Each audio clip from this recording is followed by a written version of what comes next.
ಹನುಮ ಅಮ್ಮ ಪಂಚವಟಿಯಲ್ಲಿ ಅಂದು ಕಾಂಚನ ಮೃಗವೊಂದು ಕಂಡಾಗ ಅದು ಬೇಕೆಂದು ನಾನು ಹಠ ಹಿಡಿದೆ. ಹೌದು, ನನ್ನವರು ಎಷ್ಟೇ ಹೇಳಿದರು, ಅದೆಷ್ಟೋ ಹೇಳಿದರು, ಇದು ಮಾಯದ ಮೃಗ, ಇದು ನಿಜವಾದ ಮೃಗ ಅಲ್ಲ ಅಂತ.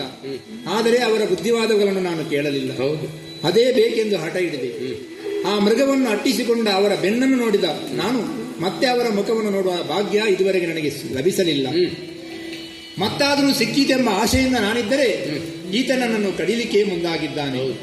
ಆದ ಕಾರಣ ಹೇಳುತ್ತಾ ಇದ್ದೇನೆ, ನನ್ನವರಿಗೆ ಹೇಳು, ತರುಣಿ ಆಸೆಯನ್ನು ಬಿಟ್ಟು ಲಂಕೆಗೆ ಅಯೋಧ್ಯೆಗೆ ತೆರಳೆಂಬುದಾಗಿ. ಯಾಕೆಂದರೆ ಈತ ಎತ್ತಿದಂತಹ ಕತ್ತಿ ಯಾವ ಕ್ಷಣಕ್ಕೆ ನನ್ನ ಕುತ್ತಿಗೆ ಬಂದು ಬೀಳುತ್ತದೋ ಗೊತ್ತಾಗುವುದಿಲ್ಲ. ಕೊನೆಯ ಪಕ್ಷ ಅವನು ನನ್ನನ್ನು ಕೊಂದರೆ ನನ್ನ ಹೆಣವನ್ನಾದರೂ ಕೊಂಡೋಗಿ ತೋರಿಸ್ತೀಯನಮ್ಮ. ಅಮ್ಮ, ಯಾಕಿಷ್ಟು ಹತಾಶರಾಗಿ? ನಾನು ನಿನಗಾಗಿ ಎಷ್ಟು ದುಡಿದಿದ್ದೇನೆ ಗೊತ್ತುಂಟ. ಏನು ಪ್ರಯೋಜನ ಆಗ್ತಿಲ್ಲ. ನಿರಾಶರಾಗಬೇಡ.